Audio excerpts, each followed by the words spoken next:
Good evening, everyone, and welcome to the opening of Wiener Festwoche and the first episode of the School of Resistance. My name is Lara Staal. I'm a curator, writer, maker, and researcher, and I'm more than happy to enter into conversation with artist Milo Rau and Tania Bruguera, whom I will introduce in a bit more detail in a moment. Normally, artist and activist Kay Sarah would have opened the Wiener Festwoche today. About 2 hours ago, she would have been on stage in the Burghteater in Vienna. But as we all know, COVID-19 changed this scenario drastically, and therefore we will be watching and listening to her through video that she made in the north of Brazil, where she's staying right now. Wiener Festwoche would also have organized a series of talks reflecting upon the heritage of theater director and filmmaker Christoph Schlingensief. And one of these conversations would have been between Tania Bruguera and Milo Rau, reflecting upon the work he made 20 years ago, Please Love Austria. And Tania and Milo would have talked about the concept of integration and the idea of activism. So we're very happy that they are with us today, and that we can open the festival virtually, which is on the same time the launch of a series of online conversations under the title of School of Resistance, an initiative of Milo Rau and Ghent, the City Theatre of Ghent in Belgium. The School of Resistance takes the dipping of the oil price below zero on April the 20th as a starting, due to the COVID-19 crisis, as a starting point to reflect upon the possible scenarios this current crisis could lead to, and invites experts of change around the world, like politicians, activists, artists, and philosophers, to reflect together. This project is funded and supported by Ghent, IAPM, Academie der Künste Berlin, Kulturstiftung des Bundes, Medico International, and Merwe Verlag. In 2 weeks, the next episode will take place with scholar and environmental activist and author Vandana Shiva, and climate justice activist and founder of Youth for Future Africa, Vanessa Nakate. And under the title Making the World Habitable, we will talk about the situation in India and Central Africa from an environmental point of view. For everyone who's listening, you can send questions by mailing to schoolofresistance@ntghent.be, or by commenting on the live stream on the Facebook pages of Ghent, Wiener Festwoche, or IAPM, or on Twitter by including #SchoolofResistance. Before I introduce our guests further, I would like to introduce Kay Sarah, as we're going to listen to her speech in a moment, and this will be the entry point for a conversation with Milo and Tania. Kay Sarah is an indigenous artist and activist that grew up in the Brazilian state of Amazonas and is committed to the adequate representation of indigenous people and the preservation of their environment against the threat of mining companies and the agribusiness. She will play the role of Antigone in Milo Rau's production of Sophocles, which is titled Antigone in the Amazon. And then I'm honored to now go to her speech. Esta loucura tem que acabar. Este discurso começa com muitos contextos. Eu deveria ter subido hoje ao palco do Burghteater e ter aberto o Festival de Viena. Eu teria sido a primeira indígena a fazer um discurso neste teatro, que dizem ser o maior e o mais rico teatro do mundo. Eu teria começado com uma citação de um clássico europeu, a peça Antígona de Sófocles. Muitas coisas são monstruosas, mas nada é mais monstruoso do que o ser humano. Eu teria vindo até vocês diretamente dos nossos ensaios na Amazônia. Uma nova encenação europeia-brasileira da peça teatral Antígona. Eu teria feito o papel da Antígona, que se rebela contra o governo creonte que não quer permitir o enterro do seu irmão por ser considerado um inimigo do Estado. O coro teria consistido em sobreviventes de um massacre de sem terra pelo governo brasileiro. Teríamos realizado esta nova Antígona em uma estrada fechada que atravessa a Amazônia, aquelas florestas que estão constantemente em chamas. Não teria sido uma peça, mas uma ação. Não um ato de arte, mas um ato de resistência contra aquele poder estatal que está destruindo a Amazônia. Mas nada disso aconteceu. A estrada que corta a floresta amazônica não estava fechada e eu não interpretei o papel da Antígona. Estamos todas espalhadas pelo globo novamente e só nos vemos nas telas como agora. Meus amigos europeus me perguntaram como eu estou indo.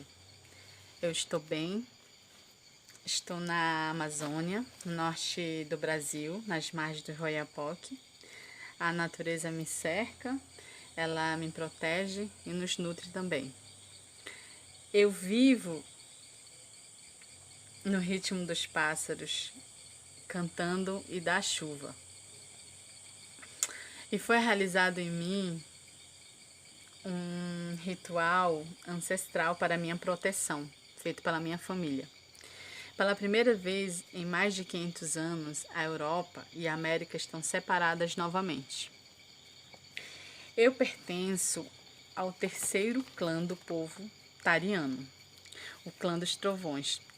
Sou filha da espuma do sangue do deus trovão. Diz o mito que nós tarianos éramos gente pedra. Mas nos tempos modernos, nós assumimos o corpo humano para poder nos comunicar com as pessoas que vinham até nós. Minha mãe, do povo tucano, me deu o nome de Caiçara, que significa aquela que cuida dos outros. No lado de meu pai, eu pertenço ao povo tariano. Eu falo com vocês na minha língua materna. Sou uma mistura de muitas coisas, como todo mundo. Sou tariana e tucana. Mulher, atriz, artista, uma resistente. Falo com vocês sendo tudo isso. Nós, nativos, somos chamados de índios. Mas eu insisto para que sejamos chamados de indígenas, porque índio é uma palavra ofensiva e pejorativa que foi imposta a nós pelos invasores, para dizer que nós éramos inferiores. Por isso precisamos mudar essa realidade. Eu me tornei atriz para poder falar sobre nós, sobre a nossa existência. Há muito tempo a nossa história é contada pelas palavras dos não indígenas. Agora é hora de contarmos a nossa própria história. Nosso infortúnio começou quando os espanhóis e portugueses chegaram à nossa terra. Primeiro vieram os soldados, depois os religiosos. Junto com os europeus chegaram as doenças, milhares de povos morreram e outros milhões morreram nas mãos dos soldados e do clero. Mas esse acontecimento foi esquecido e não está escrito em nenhum lugar. Assassinaram em nome do único Deus e de uma única civilização, em nome do progresso e do lucro. Alguns trabalharam para eles. Negros e indígenas escravizados e assassinados. Hoje souberam apenas poucos de nós. Eu sou uma das últimas do povo tariano do terceiro clã. E há poucas semanas chegou até nós mais uma doença vinda do exterior, o novo coronavírus. Já deve ter ouvido falar que em Manaus, a capital do estado do Amazonas, a doença está matando de uma forma particularmente terrível. Não há tempo para funerais adequados. As pessoas são enterradas em valas comuns e que são cobertas de terra por tratores. Também em muitos lugares do mundo há corpos nas ruas, como o irmão de Antígona. Os brancos aproveitam agora o caos para penetrar ainda mais profundamente nas florestas. As florestas estão sendo queimadas. O desmatamento aumentou brutalmente. Quem está fazendo isso? Quem cai na mão dos madeireiros é assassinado. E o que o presidente tem feito? O que ele sempre faz: apertar na mão de seus apoiadores e zombar dos mortos. Desde que o vírus surgiu, ele instruiu a sua equipe a ignorar os povos indígenas. Isso é um apelo para nos matar. Ele quer finalizar esse genocídio que acontece há mais de 500 anos. Sei que vocês estão acostumados com relatos como estes. Quando já é tarde demais, aparecem os videntes. Quando Cassandra e Tiresias aparecem nas tragédias gregas, você sabe que o desastre já tomou seu curso. Você gosta dos nossos cantos, mas não gosta do que falamos. E quando você nos escuta, você não nos entende. O problema não é que você não sabe que nossas florestas estão queimando e nosso povo está morrendo. O problema é que você já se acostumou a estes fatos, mas nós não. Então vou dizer o que todos vocês já sabem. Há alguns anos, os fluentes da Amazônia secaram pela primeira vez em memórias vivas. Se não agirmos agora, o ecossistema da Amazônia entrará em colapso. O coração deste planeta vai parar de bater. É o que dizem os nossos xamãs, é o que dizem os seus cientistas. Talvez seja a única coisa que concordem. Nós desapareceremos se não agirmos. Não podemos ser egoístas o suficiente de negar a geração futura de desfrutar, de apreciar o que tem de mais belo, a natureza. E tudo o que ela libera para a nossa sobrevivência.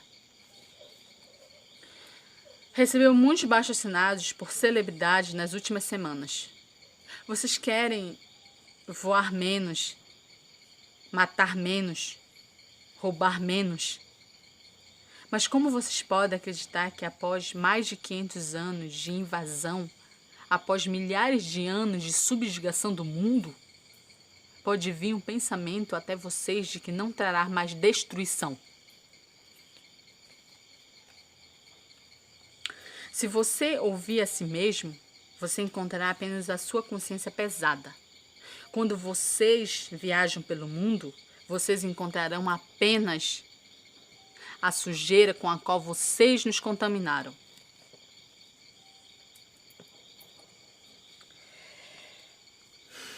Não podemos voltar atrás. Mas não podemos mais deixar destruir. Eu não tenho medo por mim, eu tenho medo pelos nossos descendentes. Então é hora de vocês ficarem em silêncio. Chegou a hora de ouvir. Vocês precisam de nós, os prisioneiros do seu mundo, para poder se entenderem a si mesmos. Porque a coisa é tão simples, não há ganho nesse mundo, há apenas vida. E é por isso que é bom que eu não esteja hoje num palco do Burghteater, que eu não esteja falando agora com vocês como atriz. Porque não se trata mais de arte, não se trata mais de teatro. Nossa tragédia acontece aqui e agora, diante dos nossos olhos. Talvez seja isso que me preocupa quando ouço o Creonte falar. Quando ele sabe que está errado, ele sabe que o que ele está fazendo é errado, que é errado em todos os sentidos. Que isso trará sua queda, a queda da sua família, o apocalipse. E ainda assim ele o faz. Ele se critica, ele se odeia, mas continua a fazer o que odeia. Esta loucura deve acabar. Pare de ser como Creonte, vamos ser como Antígona. Porque quando a ilegabilidade se torna lei, a resistência se torna um dever. Vamos resistir juntos. Vamos ser humanos, cada um à sua maneira e lugar. Unido pelas nossas diferenças e pelo amor, pela vida que une a todos.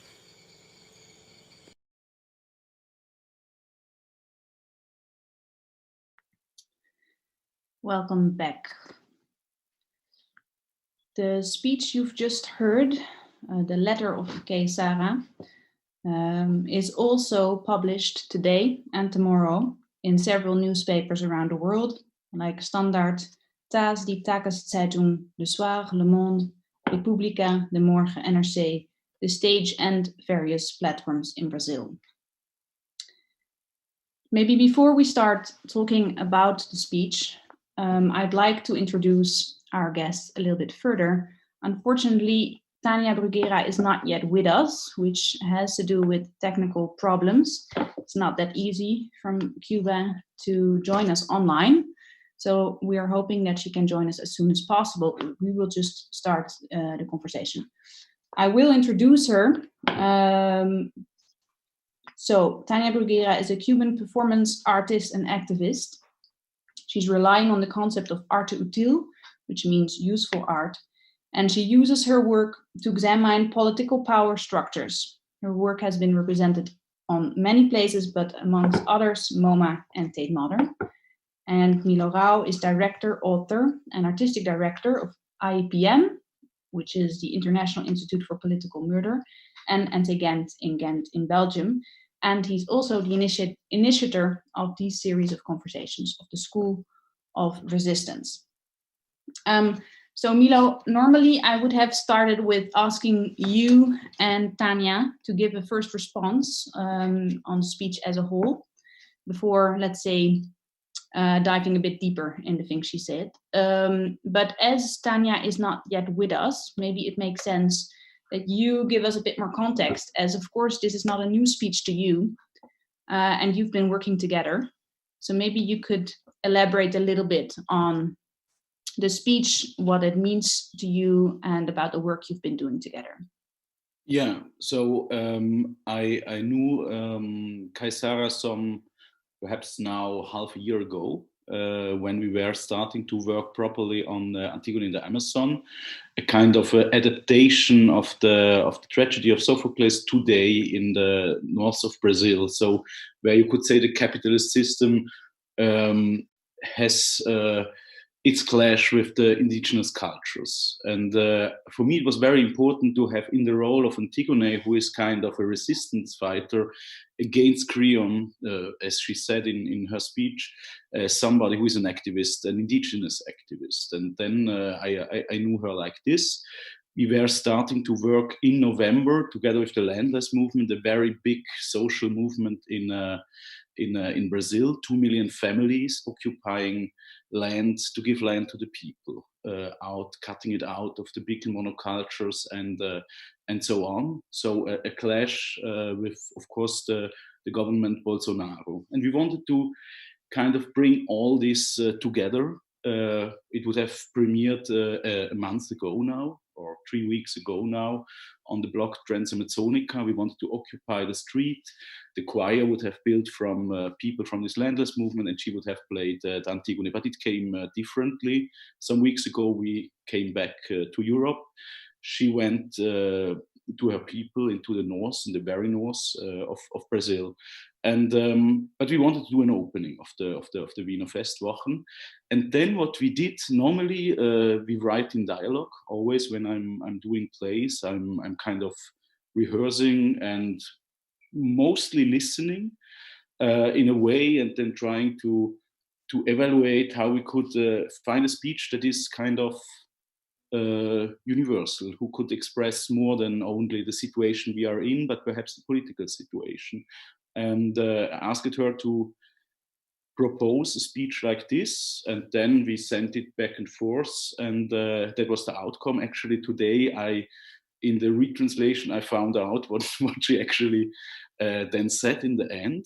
I knew it more or less. What is in the newspapers is even, and in different newspapers, I would say there are different versions of the speech, because there are different perspectives you can have on it. But mainly, I would say it's really a wake-up call to say we have to act now, and if we don't do it, we will lose the Amazon. So that's kind of, I think, the message of this whole speech. So it's a call to resistance. Right. Yes. Maybe this is also what we could speak on further. It's really a pity that Tania is not, because she was with us just before, but it seems that she's really out of contact. We cannot even, I think, send her a message on the moment. So let's just continue with the two of us. If it comes to resistance, that she really asks us to resist, she says, because when lawlessness becomes law, resistance becomes duty in her speech. I wonder what resistance means to you, or how you are giving form to resistance through your work.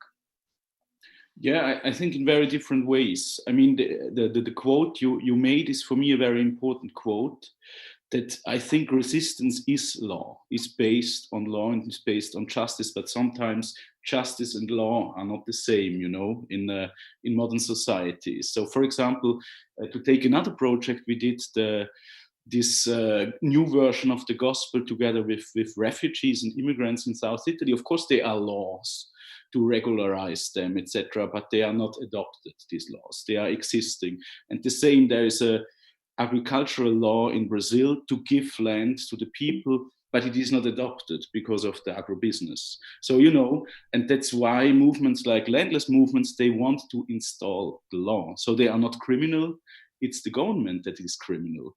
And I think this is a quite interesting perspective you can have on civil action, that you say, you came, as Jesus says in the New Gospel, you came to install the law, and you don't break the law. So I think it's a very different concept from the bourgeois concept, which is kind of resistance is criminal, etc., etc., etc. I don't think so. I think the economic laws we are living in are sometimes, not always, but sometimes criminal. And of course, there is a lot of ways to do so. You can give space, like perhaps when Tania will join, you can give space to voices, to knowledge that is just not allowed in our media. For example, printing this speech is just important because I think most of the people just doesn't know what happens in north of Brazil. I remember the discussions we had to prepare here. And that's one idea of the School of Resistance too, to bring voices together we don't know, and then you find out other perspectives on, for example, the Corona crisis that you wouldn't have had before. I think the next step, of course, is direct action, is to occupy or to produce new myths, for example, indigenous Antigone or an indigenous activist on stage at the Burghteater.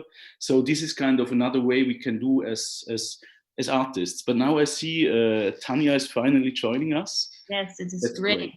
Yeah. Tania, can you hear us? Yeah. Okay, we can also hear you. That's great. I'm so happy that you can join us.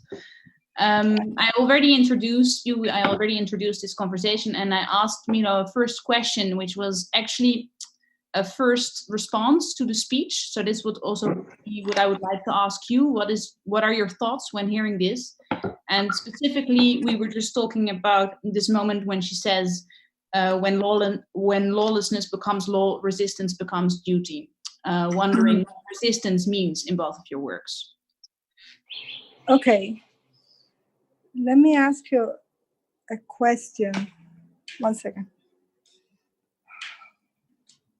Hello?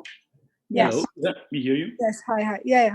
Are we testing or are we live? We're live. We are live. Yeah, we were waiting for you. But 1 second, because I had it for you very well. 1 o'clock. 1 second. Espérate, ya estoy aquí live. Yo pensé que era las 2 de la tarde, pero perhaps we can add. It was really difficult to bring her in. We tried with Zoom. Yeah. We tried with even another program. Sorry, I'm back. Yeah, can you tell me again? No problem. So yes, we already started, and I already introduced this conversation, and I've introduced you both. And I asked for kind of a general response to the speech of Kesara that you've just been listening to. So I would be interested to hear your thoughts. And specifically, we were also reflecting upon this moment where she says that when lawlessness becomes law, resistance becomes duty. And so I would be interested to hear, and Milo was already responding with like what resistance means for you in your work. Well, resistance is to understand pain for me, because it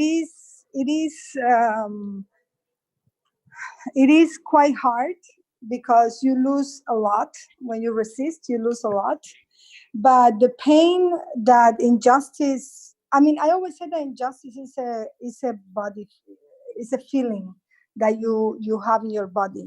You know, it's something that is real and that is. Not completely, let's say, theoretical. You know, it's something that you feel with your body. And we know by now that a lot of laws are made to not to create justice or balance, but they are created precisely to protect a group of people in society. Lawlessness, yeah. And that's when the lawlessness come in, because the law is supposed to be for everybody, not for a group of people. Yeah. Mm-hmm. Wow, absolutely, yeah. Yeah. But it's painful. Resistance is painful because you have the times of politics are very long and the time of life are very short. And many times you resist and you feel that nothing is being accomplished and you have to keep going. So it is a very specific exercise that one has to do as an activist, to understand, even if you don't see anything moving, that you have to keep going, you know. Thanks for that. I think it would be interesting to hear more about how you, for example, in your work, try to apply or to break open the law and make sure that this is, let's say, a more egalitarian principle, or it becomes something that can protect a group of people instead of, or let's say everyone instead of a group of people. But maybe before we enter more into content, it would be interesting to hear a little bit for our context, because of course, School of Resistance is born in a moment of crisis, which is this COVID-19 crisis. And I think we tend to say we're all in it together and we're all together, but I'm afraid this is not the case, and there are quite some differences. So it would be interesting to hear a little bit from both of you what this crisis looks like in Cuba, in Germany, in Belgium, and what the situation is. I think we are in a double crisis, because we are in the crisis of totalitarianism that we were already living before the COVID, and we are in the crisis of this huge pandemic, global pandemic. And both are related, because this pandemic I see it as a way to reset everything, as a way to not wait anymore for doing certain things, and to decide to not wait and just try to change things that don't work. And I also feel that we have been operated for too long with a set of ethical paradigms that were not working for majority of people. And they were abusive, actually. They were pretending to be ethical paradigms, and they were actually unethical. And so in this case here, I think here it has been okay, the way they control the virus, because they have a huge control over the population. So people who have the more control the government has over the population, the best the response have been in many places, because they know exactly where everybody lives, who they connect with, etc. So in that sense, it has been good, because they immediately have found people, and and it's quite controllable. The problem is that we had this new law 370, which is not new, it's for a few years ago, but they're using it now, where whenever you put something on the internet they don't like, the government doesn't like, then they go against you.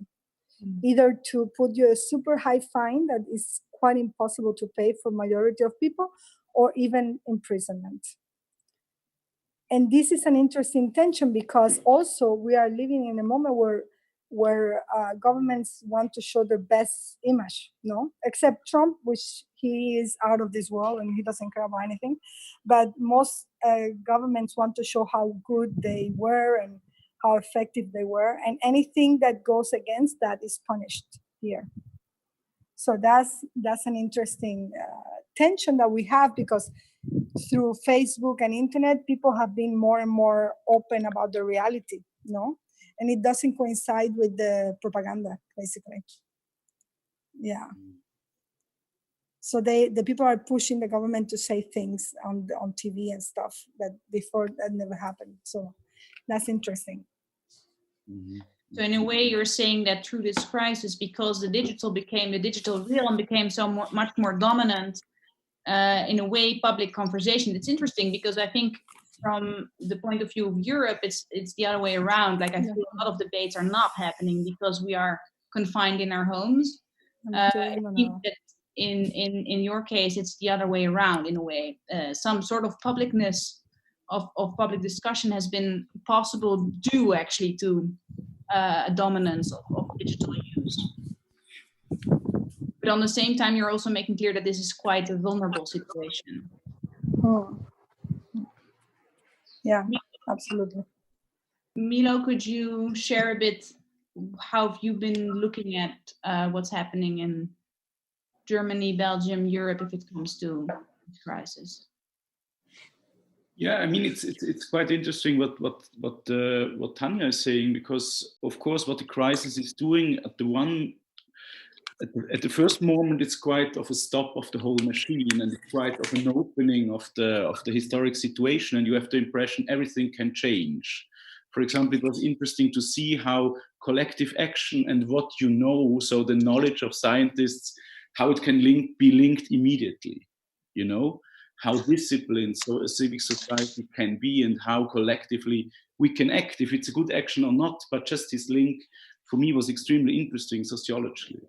On the other hand, what a crisis shows, and I think, of course, we are not living in a totalitarian system like Tania's, but you see that normality even becomes more normal, and the whole system tries to establish itself and to go back where they were before, even more normalized than before. And that's, I think, the moment we are in now, when we are going back to normality and everybody understands, oh wow, neoliberalism will even be stronger.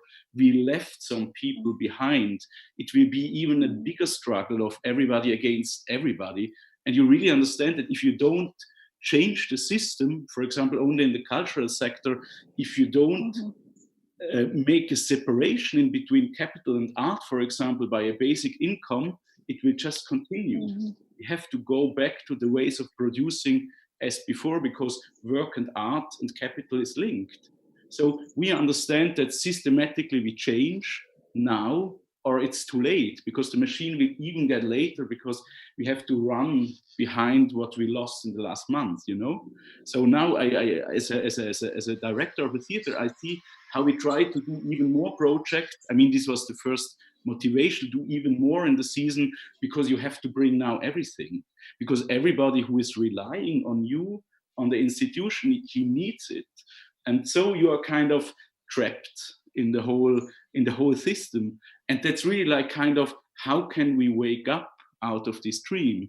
And everybody takes his position. For example, it was so interesting to see the intellectuals when she's saying, you should now shut up and listen. What Europe was doing, like giving the interpretation, or let's say the North, giving the interpretation of everything even before it happened. Slavoj Žižek produced his book, I think even before COVID-19 appeared. The book was finished. So before the whole dream, the night is over, the analysis of the dream and what we have to think about it and what we will do when we wake up was already made. And sometimes I say, just lie a bit back, think about it, and listen, for example, to Tania, or listen to Kaisara, and to understand what globally is happening. There is also this anxiety, as you are signaling, no? The anxiety of being present. I think capitalism brings this anxiety of doing, being Yeah. present all the time, that now instead of people, for example, I've been for 2 months completely disconnected from the world. This is the first thing I do online, because I was enjoying. No, I was enjoying being on my own, with my thoughts, with my friend, recuperating the emotional world that we're losing, because capitalism is so fast, so brutal, that you're losing the humanity of it, you know? And it was beautiful to again engage with your plants, with your family, with, you know what I mean? And unfortunately, the problem is that when we are in a crisis, everybody reacts and do the right thing.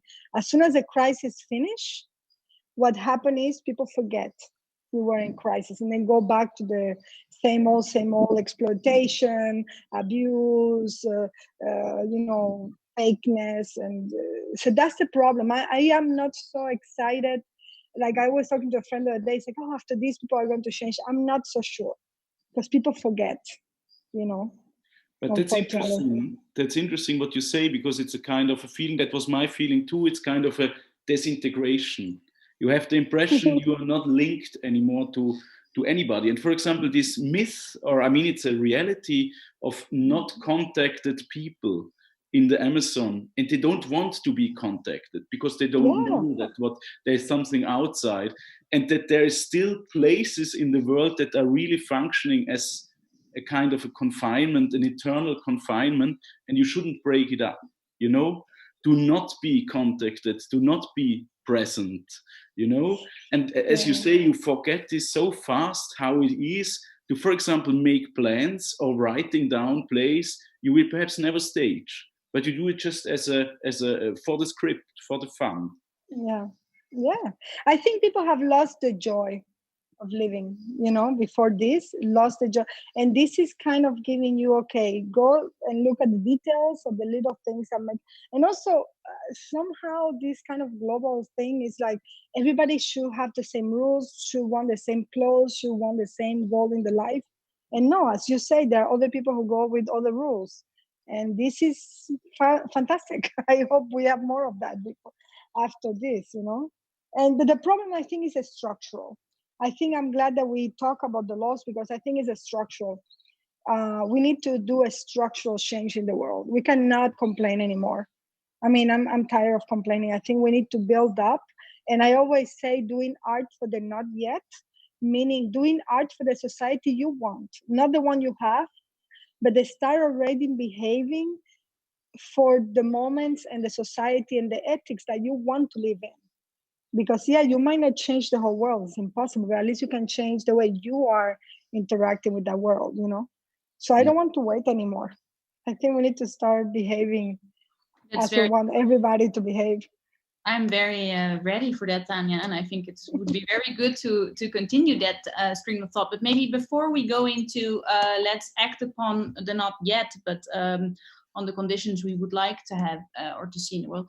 I think what you're both describing, this thing of, at the one hand, kind of enjoying or reconnecting to, let's say, being local, and maybe also indeed stop being visible, presenting, having this image of success, being part of this production machine, but in a way slow down, that this is something that we embrace. And at the same time, I hear you both saying, well, there's not so much time to wait. We should act now. And I think this is a conflict that I hear with a lot of people, and I wonder how you are both dealing with that. Can we slow down? Or is this actually very risky, because maybe the system doesn't slow down and is ready to pop up whenever it can? Yeah, I mean, one possible answer to this is, I think there are two lines of it. There's, of course, the structural line, that there is a system being in the upcoming again, and you can't kind of just slow down, because then you are left behind.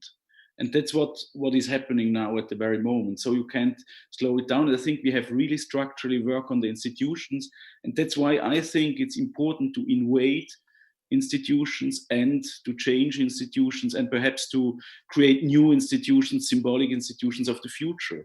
That you would say, okay, let's create the institution in which we can work by then changing the whole system, how we want to work to create the future we want to have. How can we use, for example, a city theater or only a little project in a way that it makes sense as an institute of change? So that's why we try to work in ways which it seems very difficult. And I have the impression I found out a lot about connecting in the last weeks, for example, globally, that I went back on the books I had. I was perhaps very different from Tania. I was in many live streams and discussions. And I was extremely happy, for example, to see how unimportant it is, the image you have. Because we have now 3 shitty images. We are talking together. We're in different places of the world. It's all mixed together in New York to be staged in Vienna, you know. And then Kaisara sent us a video that she made somehow with her iPhone this morning, and we like kind of subtitled it.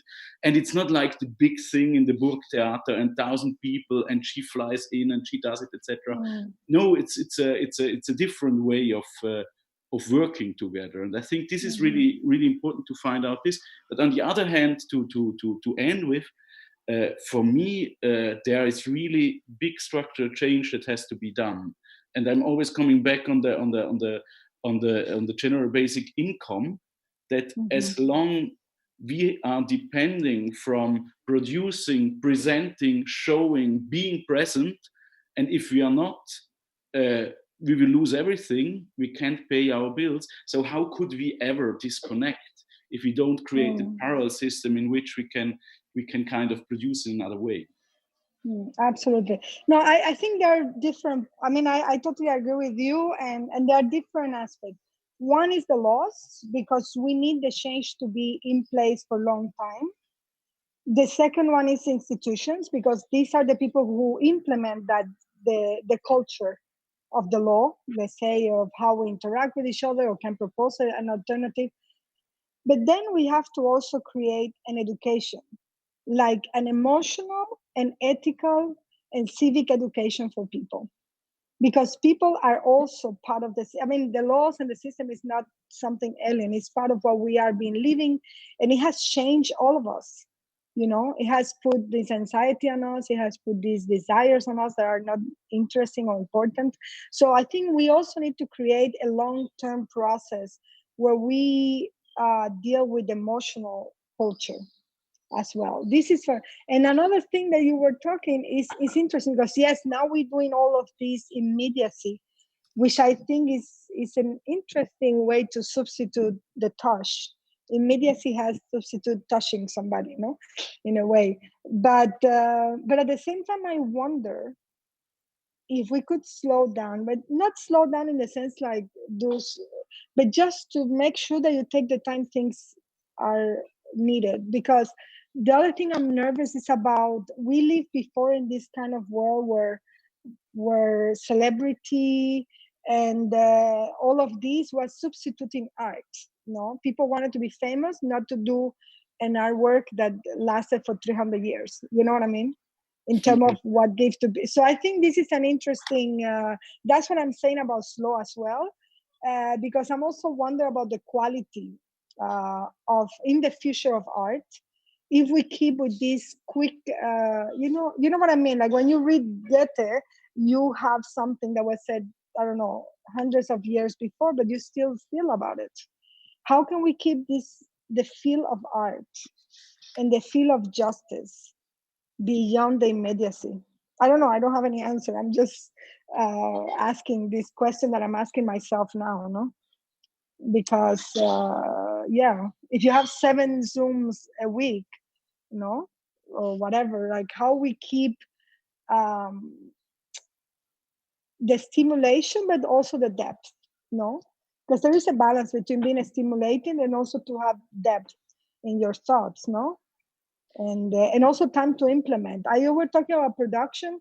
I like to use the word implementation, actually, because when I use, it might be a different way you and theater use production, but for visual arts, production is more about making things happen, no? Whether for me, implementation is a process where you bring the people for whom the work is, as part of the process of creating something, no? And I think this is also for me part of what I would like to see after this time of COVID, you know, that people are also taken in consideration in a different way, not only as a spectator or participants, but also as implementers, no? The people who will implement something in their space, in their life. And also, I don't know. Yeah, it's I don't know interesting. what you think. You've been talking before, Tania, also in interviews, and I've heard you saying it also in the beginning, like the importance of emotions or the importance of affect, and that we're emotional beings. And I think you're both actually artists, you and Milo, that work a lot with that, and try to, let's say, go beyond, I don't know, a very experimental work that's only for a group of insiders or a very intellectual, but that you're looking, and that art, maybe, this is maybe also a question, is actually a way for a language that could potentially reach a lot more people. Absolutely. I have a concept I use for my work.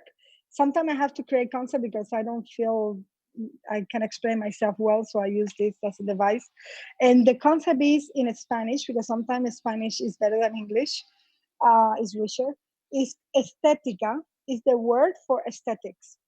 But in Spanish, if you divide the word in two, is est, which in Latin means the verb to be, it is, and ethics, which I love, because for me, the idea of aesthetic as the appreciation and development of the transformation through ethics is fascinating. And it's something I'm very interested at.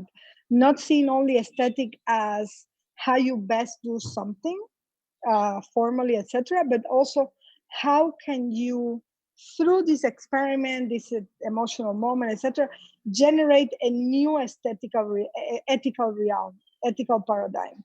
And that's the beauty of it, no? So whereas aesthetics and ethics actually become, in a way, the two sides of the same coin, right? And they are always in relation to each other.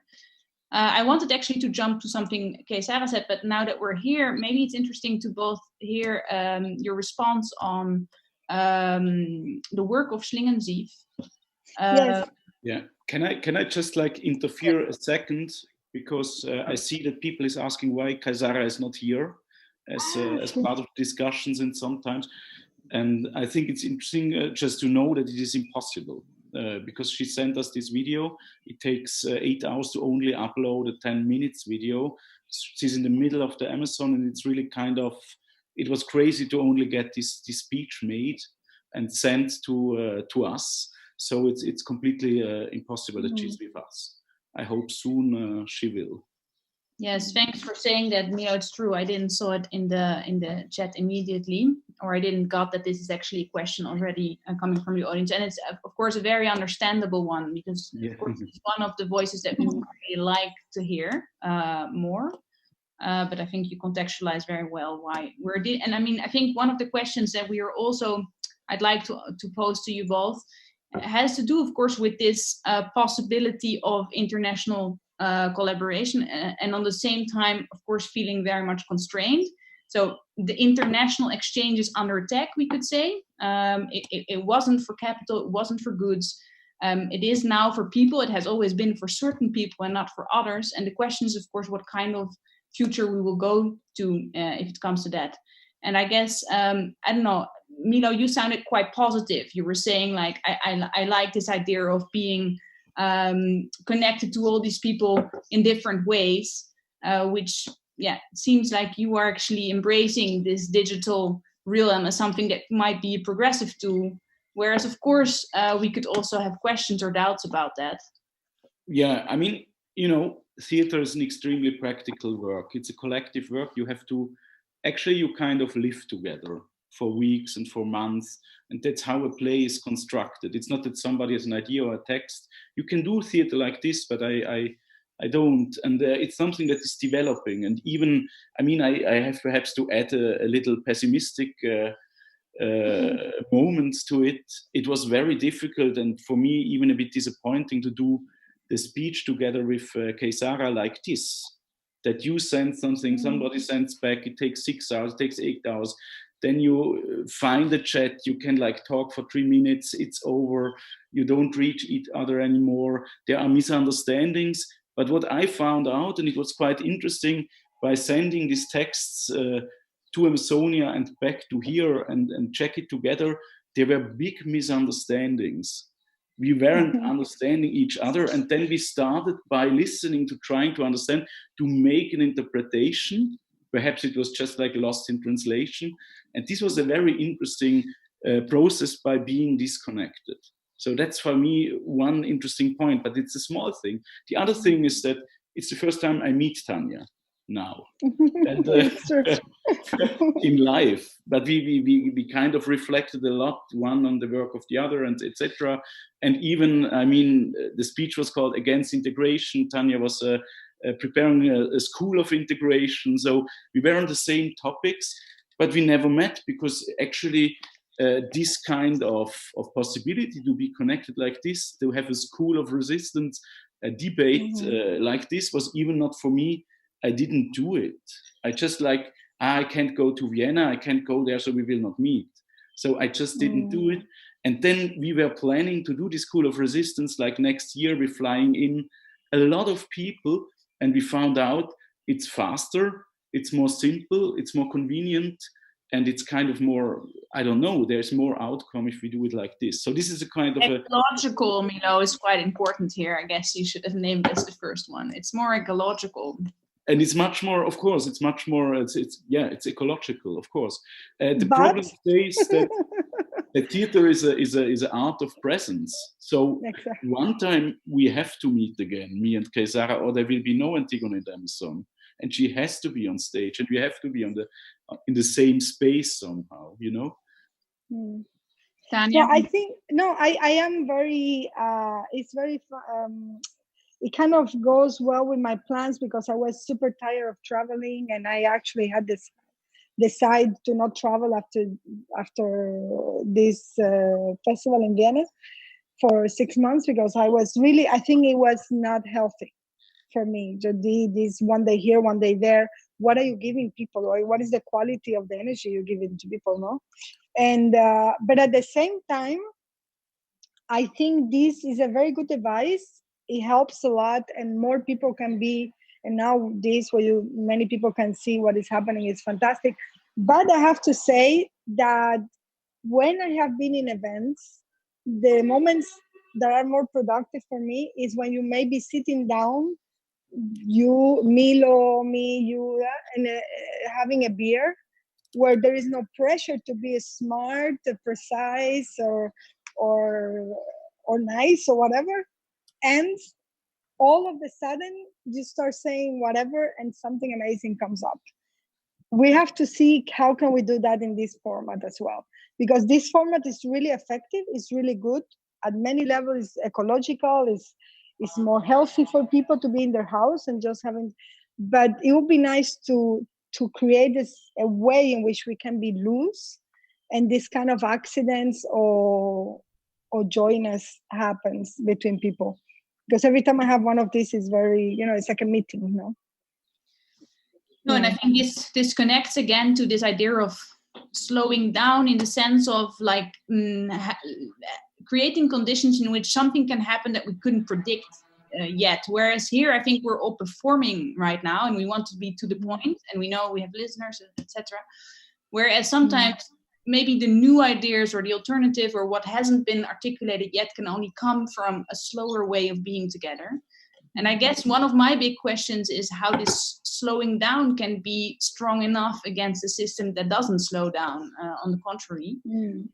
I'm a bit conflicted, because there's a question from the audience that is very interesting, but quite specific. There, we were still talking about ethics and aesthetics, and I wanted to make a bridge to Slingensief.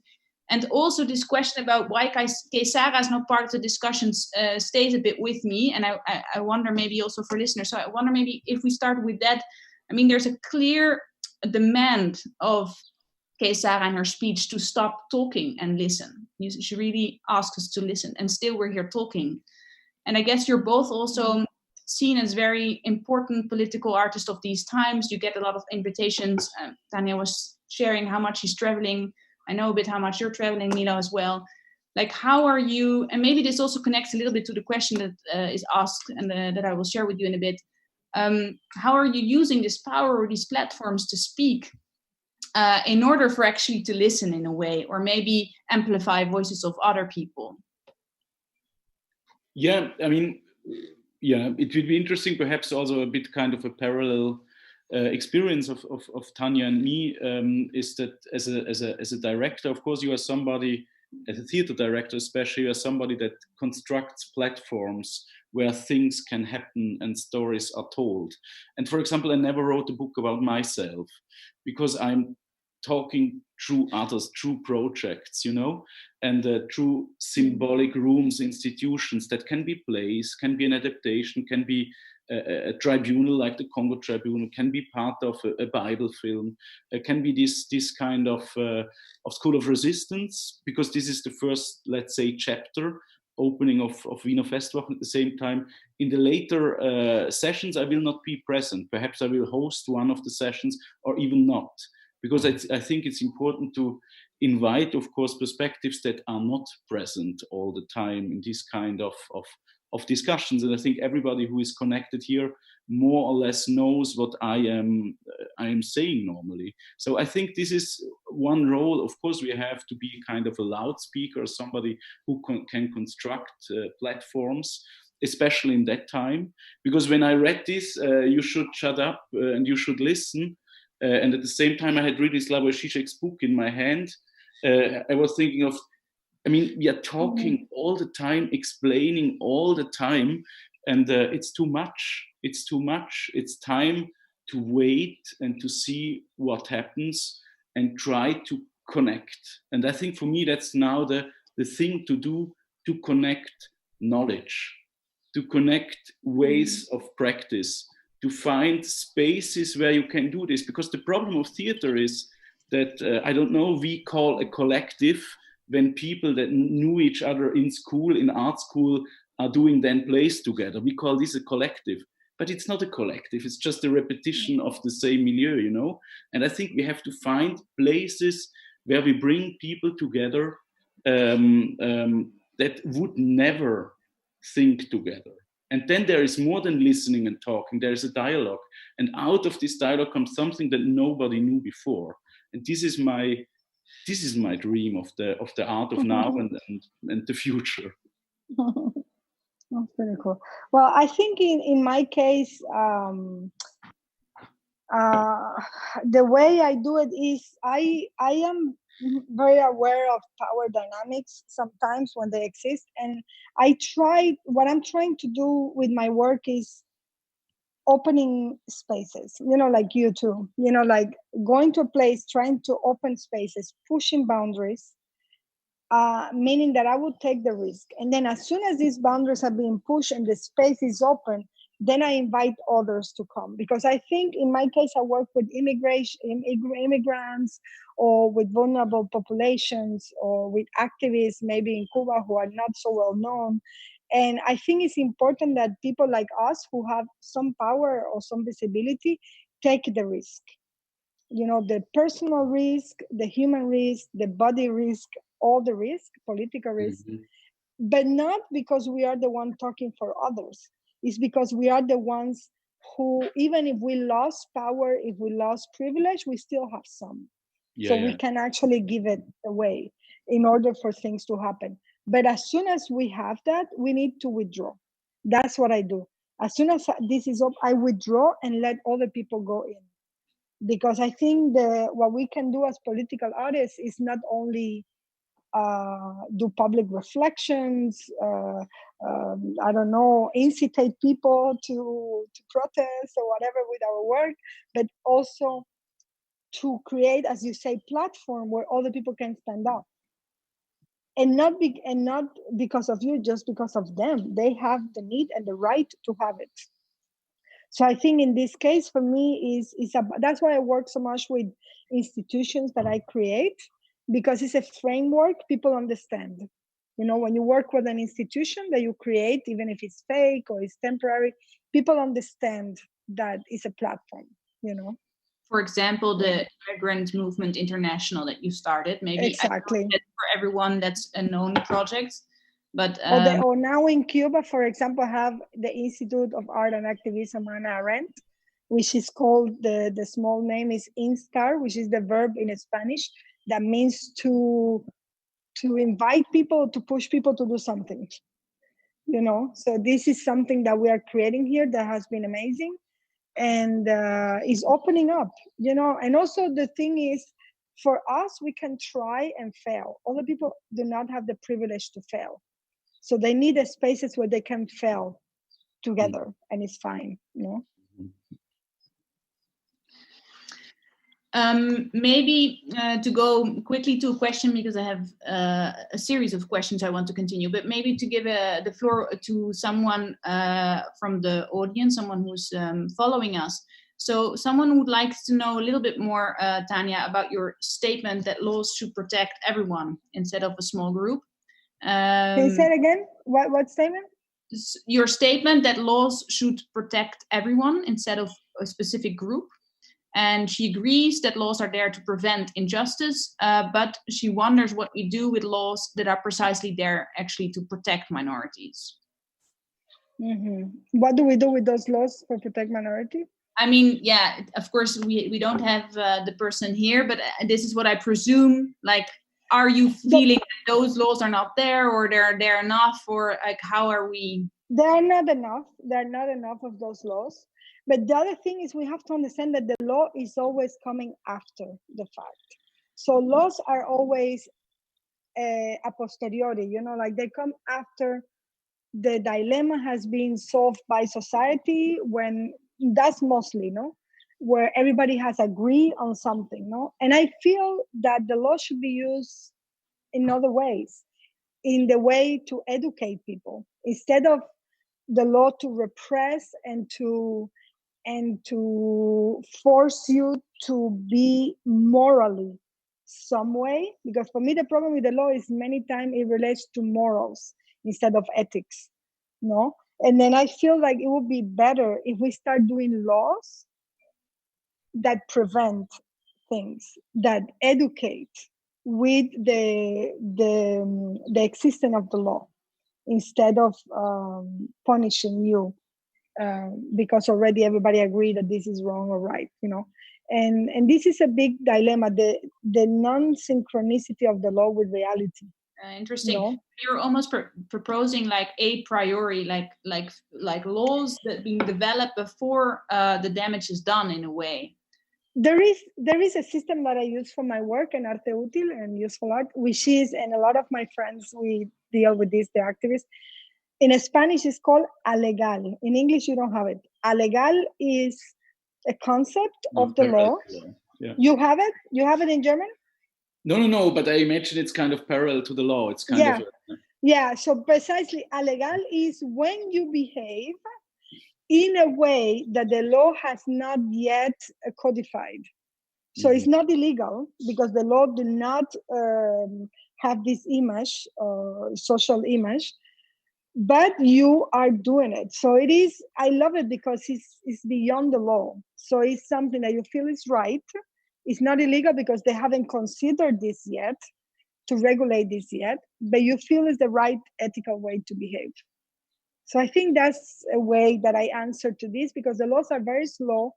They, unfortunately, at least in the United States, I don't know, Europe, you pay to have your laws, which I think is immoral and horrible. The people who have the money and the lobby people is the one who get the laws. It has nothing to do with the justice or with ethics or with the sense of an image of who we are as society. No? So I think let's start doing illegal actions. Yeah, acting as we think. Yeah. Exactly. So it's again existing laws, and this are more protecting the system that benefits the few and not everyone.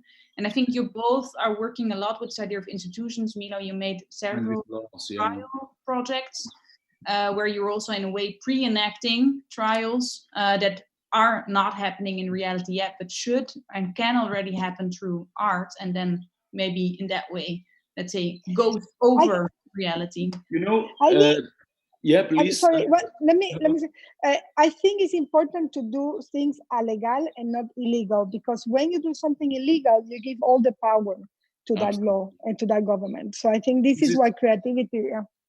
This is absolutely the point, especially when you work, I guess, Tania, in Cuba, but also when you work in Amazonia, when you work, for example, the landless movement, the occupation they do are completely not illegal.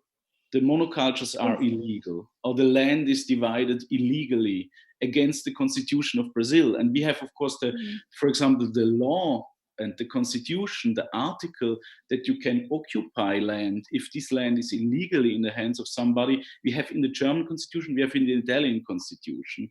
And that's why for me, it's kind of, there's this quote when we did the Jesus film last year, when Jesus says, I didn't come to abolish the law, I came to fulfill it.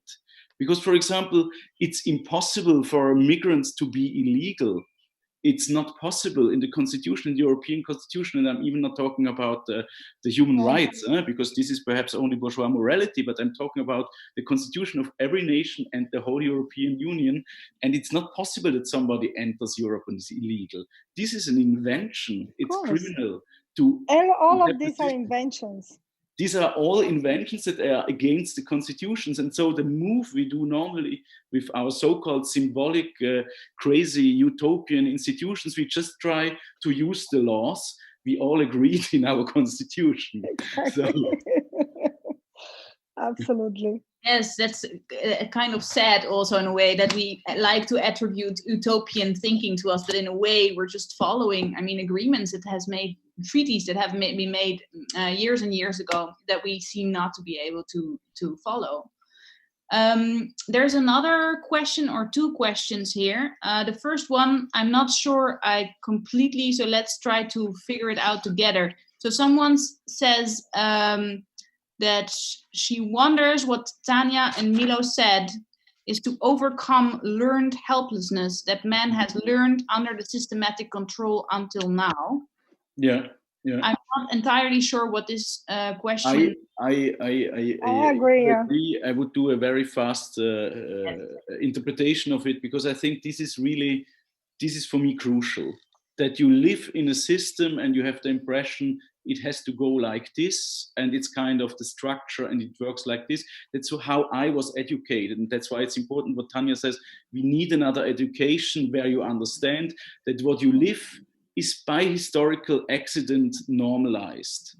And you are not complete, you are completely not helpless. Everything, every institution we are living in at one moment was established as the outcome of a political or social struggle. And by political or social struggle. And that's for me the why I thought perhaps we will also talk about the let's say the method or the framework of integration.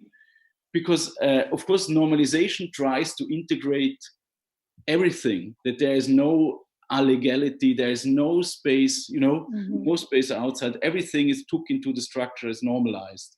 And I'm going to no, go for it. Because the strange thing is that when you are in this big helpless dream of capitalism, you understand that, for example, the slaves, they don't want to abolish slavery, they want to become masters. It's a kind of from all perspective, you have this helplessness. And that's the big problem. And I think the big chance when for one moment it stops and you see, we can just say we don't continue. Okay, it's possible. Tania? No, I think I'm glad that you talk about this, because when I put the title School of Integration, it was ironic. But I when they told me that you were doing this School of Resistance and the other project about non-integration and stuff like that, I loved it, because you were criticizing my project in a way. And I loved it because you reminded me that sometimes in politics, you can be ironic. Sometimes when you're dealing, you cannot be ironic. No, because then you get lost in the irony, because irony is very easy to manipulate by people who don't want to do the stuff, So I think it's, I actually thank you for that. Because you make me. maybe just to contextualize for some people. So Tania, you were going to start a school for integration, which would be more than 60 classes mediated and taught by migrant communities in Vienna. This would have been part of the Wiener Festwoche, and the speech that. But there were classes. There were classes by the immigrants to the Viennese, right, to the locals. That's important to learn about all the places, but it's interesting because in the discussion with the activists that were working in collaboration for this project, we had many meetings because they didn't like integration also. So maybe before you tell a little bit more about that, and Milo speech or text that he wrote together with Kay Sarah was actually under the title Against Integration, which is also the title for the next season of Anti-Ghent. So in a way we have an interesting opposite here of against integration, school for integration. Why were the people not happy with this integration terminology, Tania? Because the same reason you're talking about, because the same reasons Milo is giving, because they were there is it's a problematic concept. It's a very problematic concept because also integration usually is seen as the person who arrives lose his own identity to become part of what is there, so I think there is this forced erasure, cultural erasure, that is quite brutal, to be honest, and not natural, so I think they were against that very much. So if you would do so I can go back to them now. I mean, what was interesting, of course, is that you shifted it around. So it's the school of integration for the Viennese people that supposed to be integrated already. So interestingly enough, but they're supposed to be integrated with the people who arrive. Because the problem is, yes, it's okay to learn German, okay, that's fine, but also they should learn Swahili as well. Exactly. The Viennese should learn Swahili, or Arabic or whatever, I mean, maybe integration would not be such a problem if this would be equal, but it's always, of course, in opposition to a dominant culture. No, and also the fact that for me there is a problem everywhere I've been with the perception of immigrants. Immigrants are always welcomed as long as they entertain or they serve. Or they dance, make music, or they're happy, party, or they're cooking for you, they are sewing your clothes. Yeah, this kind so of that's the problem. Concept, no? Yeah. Yeah, and then there is a kind everybody's dancing. Yeah. Yeah, and also it seems like it's still a kind of a slave dynamic where you are serving me. And what about all the knowledge these people come with? What about, I always say that we create a factory of garbage knowledge, because all these people come with amazing knowledge, and you know this very well, Milo, because you've been traveling and talking to all these people, have an amazing political education, amazing emotional education, and all of this is erased because they're only here to serve us, to do the job you don't want, or entertain you. I think that saying we're in a crisis now, in a way, feels all the time problematic also to me, because I have constantly this feeling like we were already in a crisis, but we just called it normality, which was maybe the real crisis. And the question, and I'm thinking about this because I think in the case of migrants, this huge fundamental inequality becomes very clear. There's a response from the audience and a question where someone would like to hear your thoughts, as Kay Sarah is talking about resistance and about the 10 years that are left before the planet lungs die. Shouldn't we not be in the streets instead of the theater? Which connects a little bit to another question about art, let's say post-COVID art. I mean, what can art be or mean in a world, a post-COVID-19 world, or maybe a world where pandemics will stay? What is the role of art? I mean, you've been already talking a little bit about this ethics, aesthetics, but maybe this specific remark about shouldn't we not be in the streets? I think we should have as many different kind of art as possible. I am always against any kind of generalization about things, and this kind of fake satisfaction that because everything looks alike, you think is okay. I think we need to have we were having a crisis before the COVID with emotions, because emotions were being reduced to very generic category, like, don't like, angry, happy, this, of course, because Facebook, of course, Trump, all of these were emotion has been reduced into a kind of monolithic, and I think art can be a place where people can find the complexity of emotions and the complexity of situations, and not everybody recepts emotionally the same way. So why we want to have on the street or in the theater, or it should be everything and as much as possible, but the most important is to make sure we also take care of artists. We pay them, we treat them respectfully, but I don't know what you...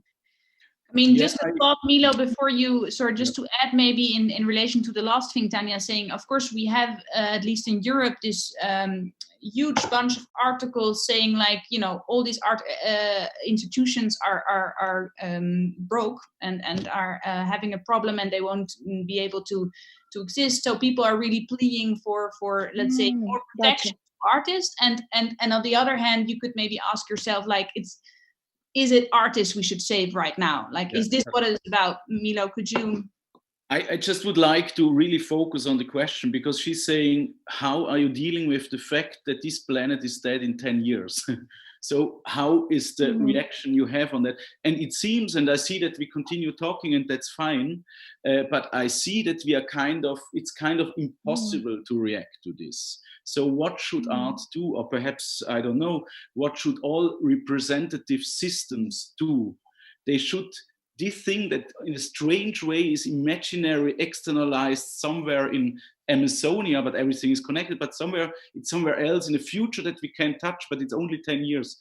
And I think the work of art is to bring this in, to make it visible, to kind of educate us, to deal with it, to only feel it, And I think to really understand, we are not in a dramatic situation where we can kind of change a bit the institution and give perhaps this or that to the artists, or I don't know what. We are in a tragic institution. We have to take some decisions. We have to bring the machine down. How can we as artists, intellectuals, curators, whatever, I mean, that's our field. Huh? I'm not a real political activist. Huh? I'm behaving sometimes, or I'm giving a platform, but I'm somebody who can connect and who can represent, and that's what I know to do. And for me, the big work of the next 10 years and of tomorrow and of now, and perhaps even of this school of resistance, is to make it real. To make these things real and connect what we know and what we do. Because she's saying, and the most horrible of Crayon listening to him is he knows that he's going directly to the apocalypse and he hates himself for that, but he just continues, and to change that's for me the meaning of even a discussion like this one. But of course, you're both very much referring still to knowing. We have to know, we have to make this knowledge visible. It has to be effective, so it has to touch us, emotional. And on the same time, Sarah says, but actually you all know. You know already. The horrible thing is you're used to know it. And not how is I mean, this is for me the tragic moment. How is knowledge linked to action? For example, when you read King Oedipus, so let's say the most classical of all tragedies, the strange thing is that from the beginning on, King Oedipus knows he killed his father, and he fucked his mother, and everybody tells him that he's deeply perverse. His normality is perverse, and he knows it because in the first scene, the choir tells him, and then a guardian arrives and tells again, but he's just not able to connect to this knowledge, And that's the whole tragic plays are just about this impossibility of connecting. And I have to say that for me, moments in theater, they are called cathartic, they are called, I don't know, you can have different terms, but how do you connect emotionally and then in action to what you know? That's all what is about. For me, that's all what it is about. Knowing is nothing, doing is nothing, connecting is the thing. Tania? No, I also think it's about creating art that understand the consequences and deal with the consequences, you know. Art where the consequences is not something you haven't thought of, but it's part of the process of creating the work. You know what I mean? That you have responsibility over the consequence. And in that sense, it is about, I always talk about arte útil or art that is useful or that is a tool, because I almost feel, and I agree with Milo, I almost feel that now art has shown people its importance, you know, over this time of isolation, etc. And it's important as a tool. So I also see art in the future as a tool. So it is done by more people, but also as a tool, you know, like it's something that will help people to overcome fear, to overcome the misunderstanding between each other. Yeah. On the same time, of course, there is this thing that you were speaking about, Tania, as if time is also, let's say, not congruent, or how are you saying this, that you have the feeling that you can know something, but before the system starts to also act upon this. You said life is too short and change goes too slow in a way. And I think this is also something I can very much relate to. And it's very, I mean, this is this feeling of helplessness, right? That one of the questions was that we have the feeling that, I mean, 10 years, the green lungs, you know? So I mean, we know the climate catastrophe is already there. It's not something abstract. It's already happening. People are suffering. People are fleeing because of this. And still, we don't see the system responding. So how do we make this frustration productive? I guess it's also a question. Do you want to still respond on this? Or because we have been touching upon this, of course, else I go to another question, because we also slowly have to round up. Okay, no, just very quickly, it's about interest. The problem is we have been living up to now in a world where interest trumps everything else. Trumps reality, trumps justice, trumps the truth, you know? Mm-hmm. So I think we need to change that. So true what you say. Wow. Yeah. That's so true. I can that's could be a last sentence, but you have one question more. It feels now a little bit stupid, but it was still hanging in the air, and also because this would have been one of the topics of the conversation at the Vienna Festival. So Schlingensief heritage and this peace, love, Austria. That actually your work, School of Integration, was also using this title, Peace, Love, Austria, School of Integration, Tania. And I wonder, like 20 years ago, looking back at this work. And it's maybe important to contextualize a little bit for the people that don't know. So Schlingensief placed a container on the square in Vienna where he placed 12 asylum seekers, and he played a bit with his Big Brother genre that was then very popular and upcoming, where people in Austria could vote for the one they didn't like, and then I think 2 people per day, and this lasted a week, and they were filmed 24/7. And 2 people per day had to leave, which meant were deported back to their country. And the one that would win would get a financial prize and the possibility of Austrian citizenship by marrying someone. I think it's interesting also in relation to ethics, aesthetics, like how do you position yourself to a work like this? I think this work has been often framed as one of the most political works with a lot of impact because of the reactions and the fact that it became a political discussion on the square by bystanders. How are you feeling about the choices in this work? Yeah. Well, now, okay, sorry. No, please, Tania. I don't have so much to say about it, so it's. No. You go. No, please, really. Okay. No, I think now he looks like a visionary, but I heard he was a pain in the ass. So I think we should be more pain in the asses as artists and less complacent in a way. But I feel I really like his work a lot. I knew about it since 2005, 6.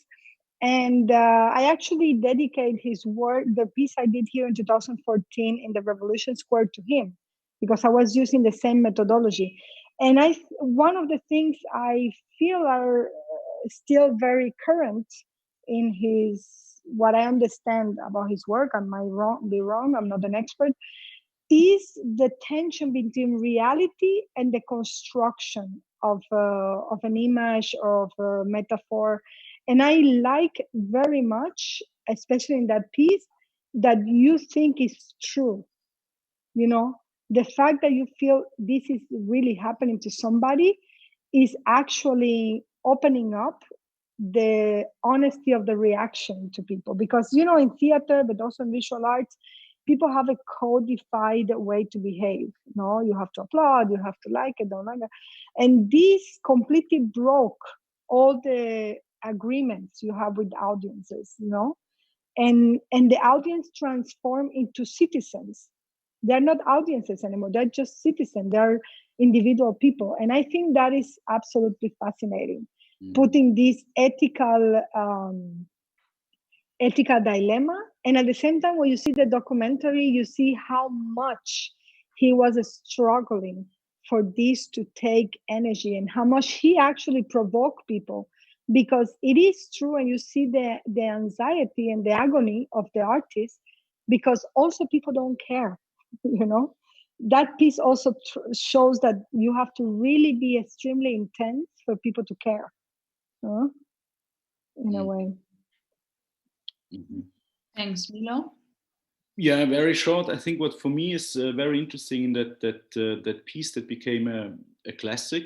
You would even say you learn it at art school, you watch once the Container Show, etc. Of course, you see how the machine starts in the beginning, how everybody thinks nothing will happen, then the media, etc., etc. But for me, the interesting thing is, and that's for me performance or theater, is that representing is not interesting. A machine can represent. What is interesting that the representation itself becomes real. You know, of course, everybody knows it's just made up, and these are not real refugees, and they will not be deported, they will not marry an Austrian woman, etc., etc. But it becomes real in the reaction and in the kind of taking the responsibility of even the country itself, the media, as if they would understand. But this is a real situation. We have to say no, it's not, etc., etc. And then, as you describe it, from moral, you go into ethics, and from kind of representing something and making fun and irony. It's a very, very postmodern approach, you know? So you go somewhere else. And that's what is very different from Schlingensief to other postmodern artists, because they kind of stayed in this ironic moment. I like it to start it up with irony, over-identification, Big Brother, etc., etc., all the media cliches, you know. But he went somewhere completely else, like a public ritual of responsibility. And this is great. This is Greek theater somehow, you know? Exactly, I was going to say that. It's Greek theater, yeah.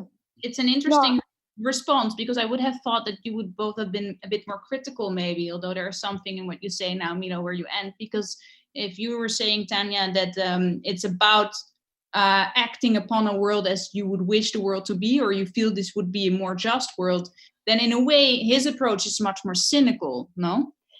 Yeah, but at the same time, before you go there, you have to show people how double moral they are, and how hypocritical they are, and how fucked up they are.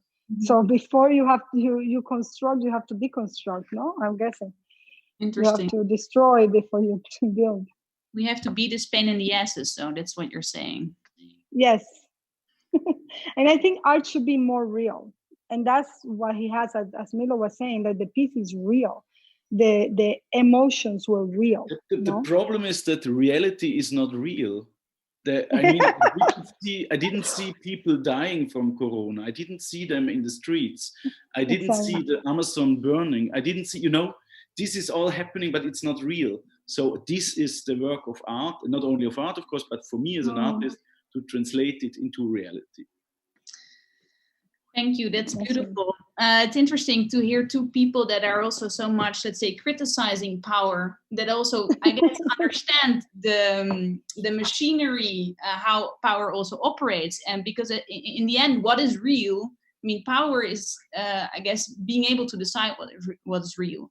And so maybe it's also about what kind of power we can use in order for, let's say, our art projects to become more real than reality, or what we have been deciding to look at as reality.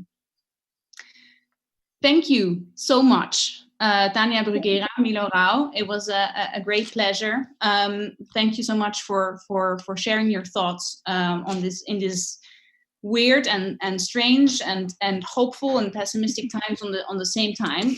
Let's stay in contact and try to really change this world and be pain in the asses, as Tania said. Just a technical.